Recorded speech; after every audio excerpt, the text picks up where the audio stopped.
Hello everyone, कैसे आप सब। जैसा कि आप सबको पता है कि अभी जो हमारा सीरीज चल रहा है वो इंडियन टैक्सेशन लॉ के ऊपर, जहां हम इंडिया में जो टैक्सेशन से रिलेटेड जितने भी डिफिकल्ट जितने भी कॉम्प्लेक्स लॉ हैं, जो एक्ट है, उसको सिंप्लीफाइड वे में आप तक पहुंचाने का काम कर रहे हैं। और इसी क्रम में हमने इंडियन टैक्सेशन लॉ के अंदर इनकम टैक्स एक्ट को 6 क्लासेस में आपको समझाया था बड़े ही आसान शब्दों में कि इनकम का सोर्स कहाँ से स्टार्ट होता है, इनकम टैक्स का रिटर्न फाइल कैसे होता है, उसमें अगर कोई डिस्प्यूट आता है तो अपील और कोर्ट केस तक कैसे पहुंचता है। इसके बाद हम इनकम टैक्स के जो टॉपिक कवर किया है मैंने, इसके ऊपर मैं आपको एक प्रैक्टिकल ट्रेनिंग भी दूंगा अपने एसोसिएट्स के साथ, जो 6 वीडियो में मैंने आपको इनकम टैक्स एक्ट को समझाया था सिंप्लीफाइड वे में, ताकि आपको भी पता चले कि हमारे एसोसिएट्स को भी क्या समझ में है और आपको इससे समझने में क्या आसानी हो रही है। मेरा मानना है कि हम जो आपको एजुकेशन प्रोवाइड करें ये आपके प्रैक्टिकल फील्ड में काम आए। सिर्फ सेक्शन समझाना अपना काम नहीं है, अपना काम है कि आपको ऐसा एजुकेशन दूं कि आपकी प्रैक्टिकल फील्ड में काम आए, जिससे आप कुछ अर्न कर सको। इसी क्रम में आज इंडियन टैक्सेशन लॉ के हम जो दूसरा पड़ाव है, जहां हम दूसरे एक्ट के बारे में समझने जा रहे हैं, वो है जीएसटी। और जीएसटी के ऊपर भी इंट्रोडक्शन क्लास में मैंने आपको समझाया था कि जीएसटी कब आया था, क्यों आया था, किस कॉन्स्टिट्यूशन में कौन सा आर्टिकल में क्या अमेंडमेंट हुआ था, जीएसटी के बेसिक स्ट्रक्चर क्या थे। और आज हम जीएसटी के जो मेन क्लासेस हैं, मतलब क्लास 2 में हम पहुंच चुके हैं, जहां आपको ये समझाऊंगा कि जीएसटी के टाइप क्या होते हैं, मतलब कितने तरह के जीएसटी रजिस्ट्रेशन होते हैं, मेनली किसका काम क्या होता है और उसकी क्राइटेरिया क्या होती है।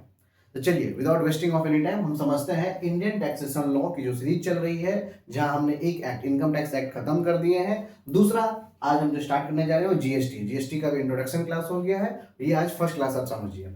तो देखिए जीएसटी में आज हम समझने जा रहे हैं टाइप्स ऑफ जीएसटी रजिस्ट्रेशन, मतलब जीएसटी में रजिस्ट्रेशन आप कितने तरह के होते हैं और आप कितने तरह से लेते हैं, मतलब एक टैक्स पेयर जीएसटी में कितने तरह के रजिस्ट्रेशन को लेता है। तो उसके पहले अगर आप प्रोफेशनल है या स्टूडेंट है तो ये समझिए कि कितने तरह के जीएसटी रजिस्ट्रेशन होते हैं, टाइप कितने हैं। देखिए पहला होता है रेगुलर स्कीम, क्या होता है रेगुलर स्कीम। दूसरा होता है कंपोजिशन स्कीम, क्या होता है कंपोजिशन स्कीम। तीसरा होता है कैजुअल टैक्सेबल पर्सन, तीसरा क्या होता है कैजुअल टैक्सेबल पर्सन। चौथा होता है एनआरआई, मतलब नॉन रेसिडेंट इंडिविजुअल जो होते हैं, जो बाहर रहते हैं और इंडिया में इनकम अर्न करने आते हैं, उसको हम एनआरआई कहते हैं। पांचवा होता है आईएसडी, मतलब इनपुट सर्विस डिस्ट्रीब्यूटर। देखिएगा जैसे रिलायंस है, अब रिलायंस की फ्रेंचाइजी हर स्टेट में है, तो वो अपने ही लोगों में जो इनपुट सर्विस डिस्ट्रीब्यूट करते हैं उनको हम कहते हैं इनपुट सर्विस डिस्ट्रीब्यूटर, जिसके फ्रेंचाइजी बहुत होते हैं। फिर आता है टीडीएस टीसीएस, जो टीडीएस और टीसीएस को डिडक्ट करते हैं, उसको वो भी एक टाइप ऑफ जीएसटी रजिस्ट्रेशन है। और आठवां आता है ई कॉमर्स, जो ई कॉमर्स जो फ्लिपकार्ट, अमेजोन, आप ऑनलाइन जो भी प्लेटफॉर्म देखते हैं, ये भी एक तरह के जीएसटी रजिस्ट्रेशन के टाइप हैं। तो टोटल जीएसटी में जो रजिस्ट्रेशन के टाइप होते हैं 8 होते हैं, लेकिन मेनली जो फोकस होते हैं और हमारे practical day to day life में जो टैक्स पेयर है वो अर्न करते हैं या जो चीज़ लेते हैं, वो होते हैं मेनली रेगुलर और कंपोजिशन स्कीम। तो आज हम उसी के ऊपर समझेंगे कि मेनली रेगुलर और स्कीम क्या होता है और कंपोजिशन स्कीम क्या होता है। इसके पहले आपको शॉर्ट में ये समझा दूं कि रिमेनिंग जो आपका 6 है जीएसटी टाइप्स ऑफ रजिस्ट्रेशन, उसको हम शॉर्ट में समझा देते हैं। जैसे कि casual taxable person, casual taxable person क्या होता है, जिसको लिमिटेड टाइम के लिए जीएसटी रजिस्ट्रेशन चाहिए। सपोज कीजिए 3 महीना के लिए उसे अगर दिल्ली में मेला लगा हुआ, कोई एग्जीबिशन लगा हुआ है, तो वो शॉर्ट टर्म के लिए जीएसटी रजिस्ट्रेशन लेगा, उसे हम कैजुअल टैक्सेबल पर्सन कहते हैं। वो भी आने वाले वीडियो में मैं आपको समझाऊंगा। एनआरआई, अगर मान लीजिए कोई कॉन्सर्ट करने के लिए बाहर के सिंगर आ रहे हैं इंडिया में, तो वो तो पूरे साल भर रहेंगे नहीं, वो कुछ टाइम के लिए आएंगे। तो जो लिमिटेड टाइम के लिए आएंगे बाहर से इनकम अर्न करने के लिए, उन्हें हम कहते हैं क्या एनआरआई। ये भी उनका एक जीएसटी टाइप ऑफ रजिस्ट्रेशन है।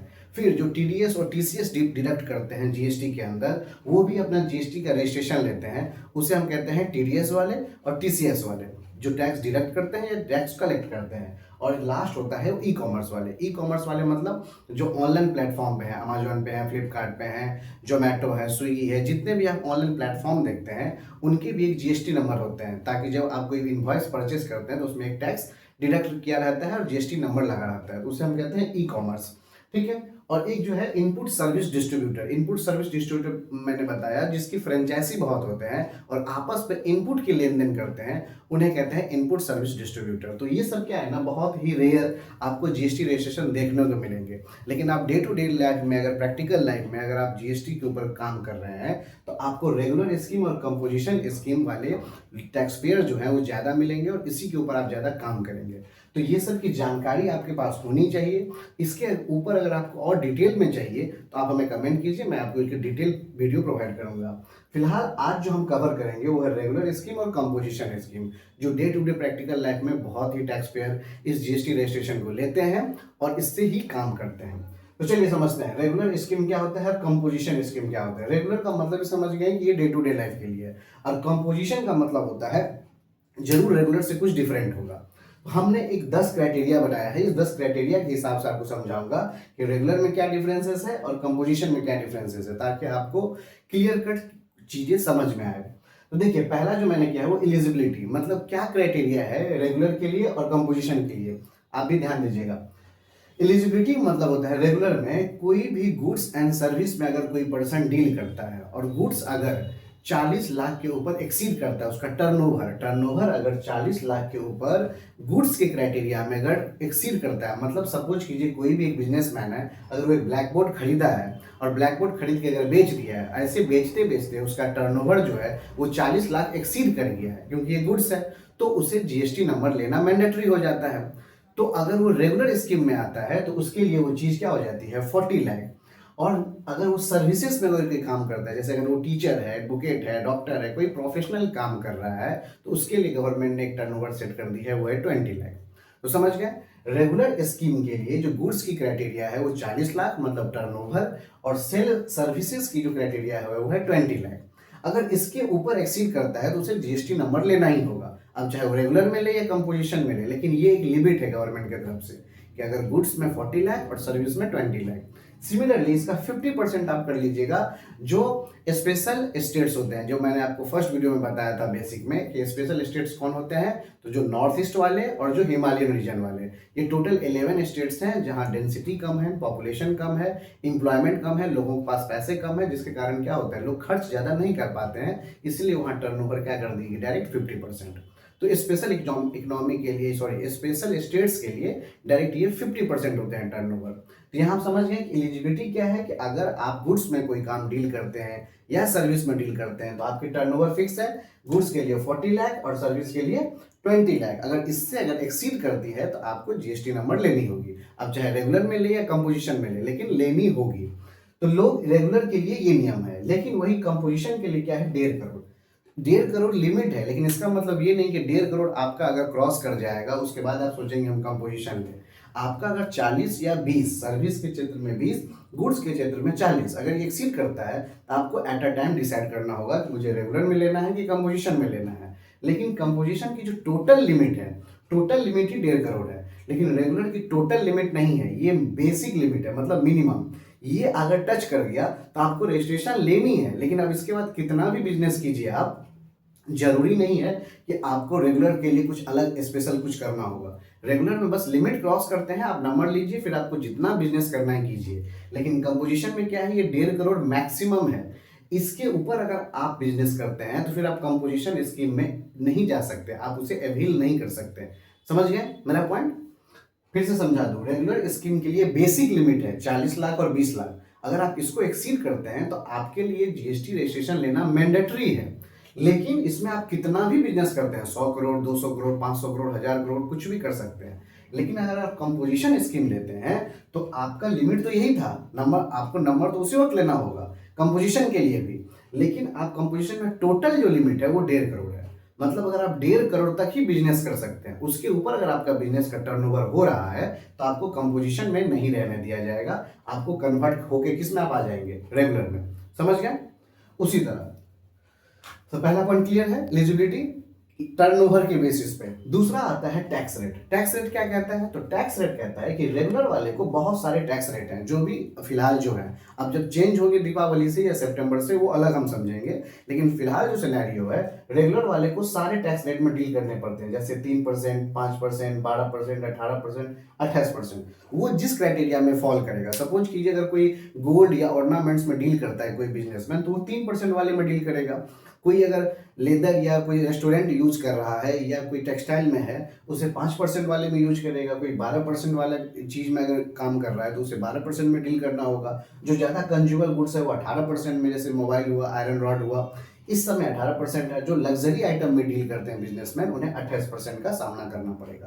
तो ये है रेगुलर वाले। रेगुलर वाले को अपने बिजनेस के मतलब नेचर और बिजनेस के अकॉर्डिंग उनके ऊपर टैक्स रेट एप्लीकेबल होता है। समझ गए? अब चलिए कंपोजिशन स्कीम। तो कंपोजिशन स्कीम वाले के लिए ये इतने सारे जीएसटी रेट नहीं होते हैं, उनके लिए सिर्फ 3 जीएसटी रेट है, 1%, 5% और 6%। समझ गए? 1% अगर कोई ट्रेडर या मैन्युफैक्चरर है, कोई अगर एक जगह से दूसरी जगह ट्रेडिंग करता है या मैन्युफैक्चरिंग करता है मतलब बनाता है, तो उसके लिए 1% है फिक्स। मतलब वो जितना का उसका टर्नओवर होगा उसके ऊपर गवर्नमेंट को सिर्फ 1% क्या देगा, टैक्स दे देगा। उसके लिए अलग से कोई जीएसटी रेट जो है इधर जो रेगुलर वाले के लिए है वो मैंडेटरी नहीं है। समझ गए? वो जितना का टर्नओवर होगा, सपोज कीजिए अगर उसे एक महीना में 10 लाख रुपया का अगर वो सेल करता है तो 10 लाख के ऊपर 1% गवर्नमेंट को वो टैक्स दे देगा। समझ गए? अब दूसरा 1% हो गया। 5% जो रेस्टोरेंट में रहते हैं, जो रेस्टोरेंट का काम करते हैं उनके लिए, 6% जो स्पेशल काम करते हैं। तो ये दोनों का जो रेट है वो डिफरेंट है। रेगुलर वाले के लिए अलग रेट है, कंपोजिशन वाले के लिए जीएसटी रेट अलग है। ये तो जीएसटी रेट को आप समझ गए। अब तीसरा समझते हैं हम लोग टैक्स कलेक्शन, मतलब टैक्स कैसे कलेक्ट करना है। तो जो रेगुलर स्कीम में जीएसटी रजिस्ट्रेशन लेते हैं वो टैक्स कलेक्ट कर सकते हैं कैसे? कस्टमर से। कहां से करेंगे? कस्टमर से। ऑब्वियस सी बात है, टैक्स देता कौन है? जो कंज्यूम करता है। सपोज कीजिए आप मोबाइल खरीदते हैं, परचेस करते हैं, तो टैक्स कौन देगा? आप, क्योंकि मोबाइल का यूज कौन कर रहा है? अल्टीमेट आप यूज कर रहे हैं, तो जो अल्टीमेट यूज करेगा वही टैक्स देगा। तो जो रेगुलर स्कीम में जो जीएसटी रजिस्ट्रेशन लेते हैं बिजनेसमैन, वो कस्टमर से टैक्स कलेक्ट कर सकते हैं। लेकिन जो कंपोजिशन लेवी में जो कंपोजिशन डीलर होते हैं, जिनके टर्नओवर जो मैंने बताया 1.5 करोड़ के अंदर है, वो अगर चाहे भी तो क्या कर सकते हैं? Can not collect the GST. किसी कस्टमर से जीएसटी कलेक्ट नहीं कर सकते हैं। समझ गए? तो कंपोजिशन में सब थोड़ी बहुत क्राइटेरिया है, वही मैं आपको समझा रहा हूँ। रेगुलर वाले कस्टमर से क्या कर सकते हैं? जीएसटी ले सकते हैं कि भैया इसके ऊपर 18% हो रहा है, तो आप एक मोबाइल लिए, 18% हमें जीएसटी दे दीजिए, वो दे देगा। लेकिन अगर कोई जीएसटी जो टैक्स पेयर है, अगर वो अंडर कंपोजिशन स्कीम अपना जीएसटी नंबर लिया है, तो वो किसी कस्टमर को जीएसटी चार्ज नहीं कर सकता। तो वो जीएसटी किसी कस्टमर से ले ही नहीं सकता। तो टैक्स कलेक्शन इनके लिए नहीं है। समझ गए? अब नेक्स्ट आता है हमारा आईटीसी।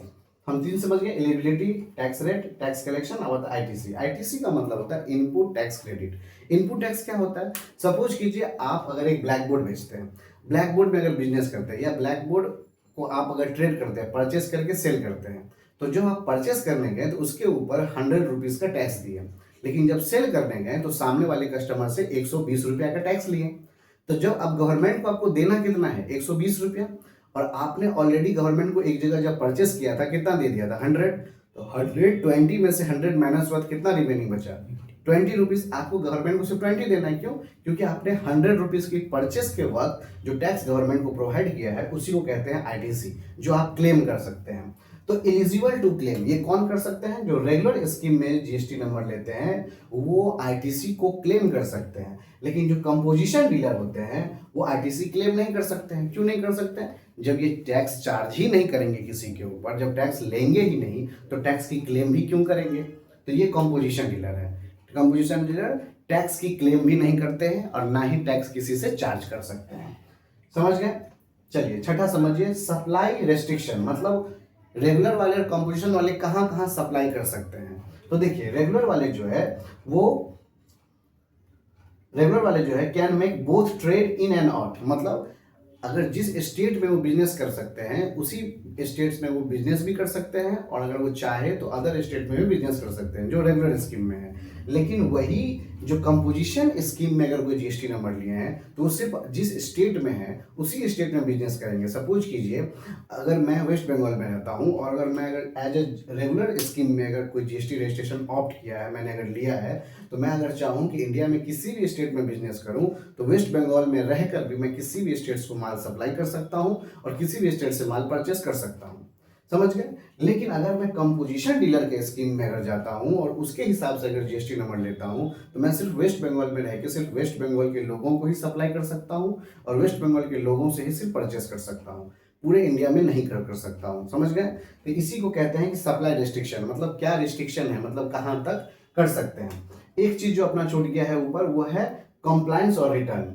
तो रिटर्न का क्या कहानी है? कंप्लायंस मतलब जो भी आप काम करते हैं गवर्नमेंट को उसे अपडेट कीजिए, उसे हम कंप्लायंस कहते हैं। उसी का शॉर्ट फॉर्म जो इजी वर्जन है उसे हम रिटर्न कहते हैं। मतलब जैसे आप इनकम टैक्स क्या करते हैं, इनकम टैक्स रिटर्न, जो भी आप इनकम करते हैं उसके ऊपर टैक्स देते हैं और उसी को फॉर्म के रूप में गवर्नमेंट को सबमिट करते हैं, उसी को कहते हैं हम इनकम टैक्स की रिटर्न।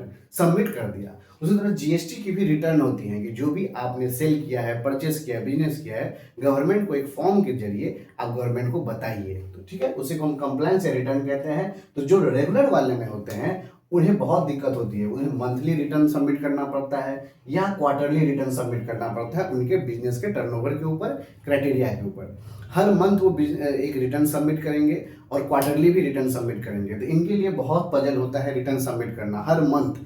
आप इनकम टैक्स साल में एक बार देते हैं तो इतना मुश्किल होता है, लेकिन जो जीएसटी के रेगुलर स्कीम में है वो सोचिए हर मंथ दो दो रिटर्न सबमिट करते हैं और जो क्वार्टरली होते हैं वो भी सबमिट करते हैं। तो इनके लिए हर मंथ अकाउंट्स मेंटेन करना जरूरी होता है, हर मंथ इनकी रिटर्न जाती है। हम रिटर्न के टाइप भी आपको समझाएंगे नेक्स्ट वीडियो में।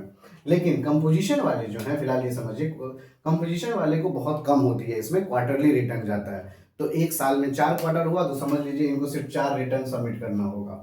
लेकिन अगर ये जो रेगुलर वाली स्कीम में है इन्हें हर मंथ 2 रिटर्न सबमिट करना होगा। तो समझ लीजिए 12 दूनी 24, मतलब टोटल साल में 24 रिटर्न इन्हें सबमिट करना है। तो इसके लिए थोड़ा कॉम्प्लायंस क्या हो जाता है, बहुत बर्डन सा हो जाता है। इन्हें अकाउंटिंग बहुत करना पड़ता है, डॉक्यूमेंटेशन बहुत कैरी करना पड़ता है, क्योंकि इन्हें बेनिफिट भी तो बहुत मिल रहा है, इसलिए कुछ कॉम्प्लायंस इनके लिए बढ़ जाती है। तो हम कंप्लायंस समझ गए, सप्लाई रिस्ट्रिक्शन समझ गए, अब समझेंगे इनवॉइस टाइप। देखिए जो रेगुलर स्कीम में जीएसटी नंबर लेते हैं वो अपने इनवॉइस के ऊपर लिखेंगे टैक्स इनवॉइस। क्या लिखेंगे?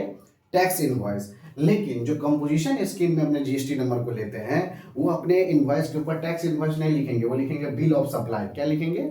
Bill of supply. वो कोई टैक्स तो किसी से कलेक्ट कर ही नहीं रहे, तो टैक्स इनवॉइस क्यों लिखेंगे? वो लिखेंगे बिल ऑफ सप्लाई। लेकिन जो रेगुलर स्कीम में वो क्या लिखेंगे? Tax invoice. क्यों? क्योंकि वो कस्टमर से टैक्स कलेक्ट कर रहे हैं। नेक्स्ट समझिए ऑनलाइन सेल। ऑनलाइन में कौन सेल कर सकता है? तो रेगुलर वाले कहीं भी कर सकते हैं, allowed to sell by the e commerce. वो चाहेंगे कि मुझे फ्लिपकार्ट पे अपने बिजनेस को प्रमोट करना है या ऑनलाइन किसी भी जो ई कॉमर्स प्लेटफॉर्म होते हैं वहां पे अपने बिजनेस को प्रमोट करना है, तो उसके लिए अलाउेबल है, वो अलाउ कर सकते हैं। लेकिन जो कंपोजिशन स्कीम में अपने जीएसटी नंबर को लिए हैं, ऑप्ट किए हैं, वो उनके लिए क्या है? ई कॉमर्स अवेलेबल नहीं है। सॉरी, उनके लिए ई कॉमर्स की जो साइट है वो अवेलेबल नहीं है, वो ई कॉमर्स पे अपने बिजनेस को प्रमोट नहीं कर सकते हैं।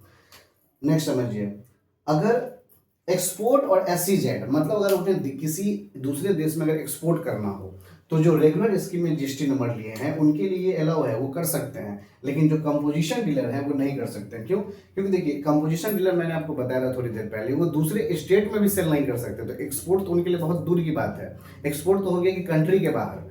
तो जब वो दूसरे स्टेट में कोई सेल नहीं कर सकते तो एक्सपोर्ट कहाँ से करेंगे? तो रेगुलर कर सकते हैं लेकिन कंपोजिशन वाले नहीं कर सकते हैं।